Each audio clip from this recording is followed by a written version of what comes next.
블라디미르 젤렌스키와 독재자 푸틴의 직접 만남이 평화 협상이 교착 상태에 빠졌음에도 불구하고 아마도 가까운 시일 내에 이루어질 수 있습니다. 미국 대통령 특사 스티븐 비트코프는 오늘 젤렌스키와 푸틴의 만남이 앞으로 3주 안에 이루어질 수 있다고 밝혔습니다. 그는 자신과 자레드 쿠슈너에게 앞으로 3주 안에 양측의 입장을 분명히 좁힐 수 있는 몇 가지 이니셔티브가 있으며 이는 젤렌스키와 푸틴 간의 정상회담으로 이어질 것이라고 합니다. 비트코프는 심지어 미국 대통령 도널드 트럼프가 참여하는 3자 형식도 배제하지 않는다고 언급했습니다. 같은 시기에 월스트리트 저널은 최근 협상의 결과를 정리하면서 이 협상에 참여한 어느 쪽도 실제로 어떤 돌파구도 제시할 수 없다는 결론에 도달했습니다. 모두가 협상의 진행 상황에 대해 공개적으로는 전혀 평가하지 않기로 합의했지만 여전히 우리를 크게 놀라게 할 수 있는 마쿠 협상의 상당 부분이 남아 있습니다. 스티븐 비트코프의 새로운 성명과 그가 언급한 어떤 비밀스러운 이니셔티브들도 포함됩니다. 하지만 비트코프의 성명을 차분하고 냉정하게 분석해 봅시다. 제 이름은 알렉세이 피치입니다. 이 주제에 대해 이야기해요. 하지만 이 방송을 시작하기 전에 채널을 구독해 주시고 이 방송에 좋아요를 눌러주시고 아래에 여러분의 댓글을 남겨주시길 부탁드립니다. 또한 제 텔레그램 채널도 구독해 주세요. 링크는 이 영상 설명란에 있습니다. 거기에서는 최신 소식을 실시간으로 올리고 이 유튜브 채널에 모든 방송 예고도 올라가니 여러분을 그곳에서 뵙게 되면 기쁠 것 같습니다. 자, 미국 대통령 특사 스티븐 비트코프는 블라디미르 젤렌스키 대통령과 대머리 독재자 블라디미르 푸틴의 만남이 앞으로 3주 안에 열릴 수 있다고 밝혔습니다. 그는 폭스뉴스와의 인터뷰에서 다음과 같이 말했습니다. 자레드 쿠슈너와 함께 낙관적으로 보고 있습니다. 그리고 우리는 우리가 제안한 이니셔티브들이 앞으로 3주 안에 양측의 입장을 좁히는 데 도움이 되고 어쩌면 젤렌스키와 푸틴 간의 정상회담으로 이어질 수도 있기를 바랍니다. 그리고 그는 도널드 트럼프 대통령이 참여하는 3자 형식도 배제하지 않았습니다. 그리고 주목할 점은 위트코프가 이미 어떤 이니셔티브를 우크라이나와 러시아 측에 제안했다고 말하고 있다는 것입니다. 그는 이 이니셔티브를 두 대표단 모두 각자의 대통령, 즉 푸틴과 젤렌스키에게 가져가서 장단점을 따져보도록 했다고 덧붙였습니다. 앞으로 3주간 이 이니셔티브들이 활발히 논의될 예정입니다. 이와 관련해 위트코프는 트럼프가 실질적인 결과의 가능성을 보지 못한다면 회의에 참석하지 않을 것이라고 강조했습니다. 또한 위트코프는 푸틴과의 잦은 접촉으로 비판을 받았던 점을 상기시키면서 가능한 거래를 준비하기 위해서는 크렘린의 동기와 목표를 이해하는 것이 필수적이었다고 설명했습니다. 참고로 위트코프는 푸틴과 총 8번 만났는데 그가 드디어 동기와 목표를 이해했기를 바랍니다. 하지만 이것이 전부는 아닙니다. 여기서 중요한 점은 스티븐 위트코프가 분명히 잘못된 길로 가며 도를 넘고 있다는 것입니다. 바로 중요한 점을 말씀드리자면 폭스뉴스에서 스티븐 위트코프와의 인터뷰를 진행한 사람은 라라 트럼프입니다. 라라 트럼프는 도널드 트럼프의 둘째 아들 에릭 트럼프의 아내로 도널드 트럼프에게는 며느리가 됩니다. 그리고 그녀도 문제의 원인이 푸틴임을 이해하고 있습니다. 영어를 하실 수 있다면 폭스뉴스에서 이 인터뷰를 시청해 보시길 추천합니다. 가장 충격적인 점은 이 인터뷰에서 스티븐 위트코프가 돈바스를 위한 싸움이 어리석다고 본다는 것입니다. 애초에 러시아인들에게 돈바스를 넘겼으면 다 끝났을 거라는 말이죠. 이어서 위트코프의 놀라운 인용문을 말씀드리겠습니다. 이건 어리석은 전쟁입니다.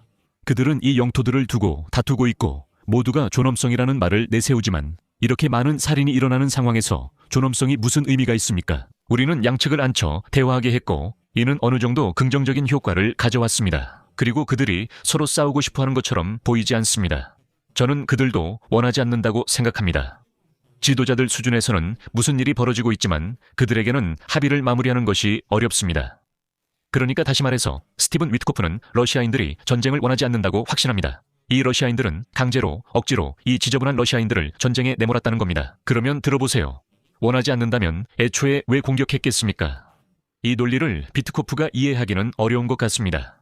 그리고 이런 단순한 생각조차 스티븐 비트코프의 머릿속에는 떠오르지 않는 것 같습니다. 라라 트럼프와 스티븐 비트코프의 놀라운 대화를 소개합니다.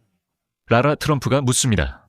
많은 것이 블라디미르 푸틴으로 연결되는데 직접 그와 거래했나요? 그게 어땠나요? 그리고 우리 적들 중 일부와 거래를 하게 된 그 위치에 있는 기분이 어떠셨나요? 위트코프의 답변입니다. 푸틴은 저에게 항상 직설적이었으며 다른 모습은 없었습니다. 이렇게 말하면 공격받기도 하지만 이것이 사실입니다. 그는 저에게 이게 내 레드라인이다 라고 말했습니다. 그런데 저는 푸틴과 8번 만났다는 이유로 공격을 받고 있습니다. 상대방의 입장을 모르면 어떻게 거래를 성사시킬 수 있겠습니까? 저는 그의 동기와 목표 등을 이해할 필요가 있었습니다. 그리고 지금 저는 그 만남들 중 많은 것들이 매우 중요했다고 생각합니다. 우리는 그들이 어떤 입장에 있는지 이해하게 되었고 우크라이나인들이 우리의 평가에 동의하지 않는다고 생각하지 않습니다. 저는 그 만남들이 중요했다고 생각하며 이것이 잘 마무리되길 바랍니다. 네, 스티븐. 그런데 우크라이나인들이 당신의 평가에 동의한다고 어떻게 생각하게 되었나요? 예를 들어 돈바스와 존엄성 문제에 관해서는 우크라이나인들이 분명히 당신의 평가에 동의하지 않습니다. 간단히 말해 위트코프가 다시 푸틴과 젤렌스키 만남에 대해 어리석은 말을 했어요. 트럼프는 여러분이 위트코프를 오해했다고 할 겁니다. 그는 이 문제나 정치에 대해 잘 모르기 때문입니다.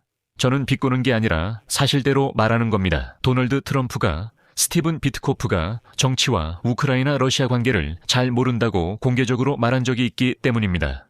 그래서 그에게는 모든 것이 새로웠습니다. 하지만 오늘날 협상에 대해 더 적절한 평가를 내리는 것은 월스트리트 저널입니다. 곧 인용문을 소개하겠습니다.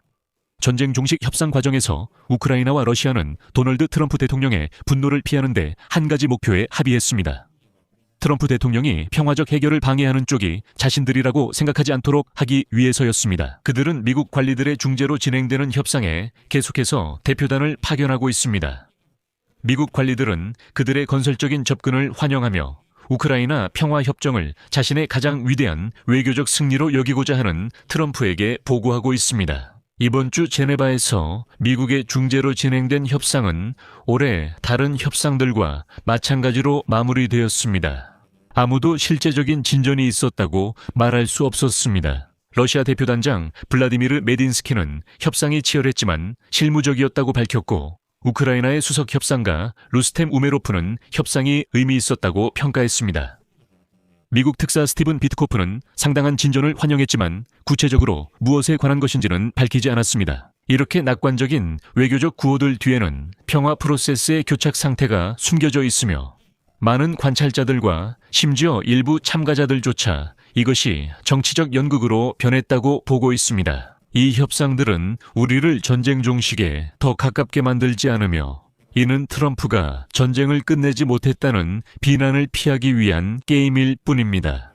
이런 상황에서 최근 트럼프는 다시 한번 우크라이나가 키이우가 방어의 필수적인 영토를 모스크바 사람들에게 넘기도록 강요하는 거래에 동의하지 않았다고 비난하기 시작했습니다. 죄송합니다. 모스크바 사람이 아니라 씻지 않은 모스코비아인들에게 한 말입니다. 우크라이나의 고위 관리는 올해 열린 3차례 3자 회담, 즉 아부다비에서 2번, 제네바에서 1번 열린 회담 모두가 우크라이나가 문제가 아니라는 점을 미국 대통령에게 설득하기 위한 보여주기식 행사에 불과했다고 밝혔습니다. 동시에 또 다른 인용문이 이어집니다. 푸틴 역시 러시아 경제가 급속히 악화되고 있고 새로운 제재가 역효과를 내고 있기 때문에 도널드 트럼프를 화나게 할 수 없습니다. 그래서 그는 평화로운 해결에 준비된 사람의 역할을 열심히 하고 있습니다. 우크라이나는 러시아의 협상 진정성에 공개적으로 의문을 제기하며 모스크바 협상가들이 역사 강의를 하면서 시간을 끌고 있다고 비난하고 있습니다. 하지만 러시아 관리들은 블라디미르 푸틴과 도널드 트럼프가 지난 여름 알래스카에서 우크라이나에 관한 어떤 합의에 도달했다고 끈질기게 집요하게 주장하고 있습니다. 그리고 키이우는 단지 이 조건들을 받아들여야 한다고 주장합니다. 하지만 그런 합의가 공개적으로 발표된 적은 한 번도 없습니다. 여기서 말을 줄이겠습니다. 여러분의 의견과 결론을 이 영상 아래 댓글로 남겨주시고 이 채널을 구독해주시고 좋아요도 눌러주시고 새로운 영상이 업로드될 때 알림을 받을 수 있도록 알림 설정도 잊지 마세요. 이 영상이 여러분께 유익하고 흥미로웠다면 영상 설명에 있는 링크와 계좌 정보 그리고 화면에 보이는 QR코드를 통해 후원이나 유료 구독으로 이 유튜브 채널의 운영을 금전적으로 지원하실 수 있습니다. 여러분의 모든 지원에 감사드립니다. 오늘은 여기까지입니다. 건강 조심하세요.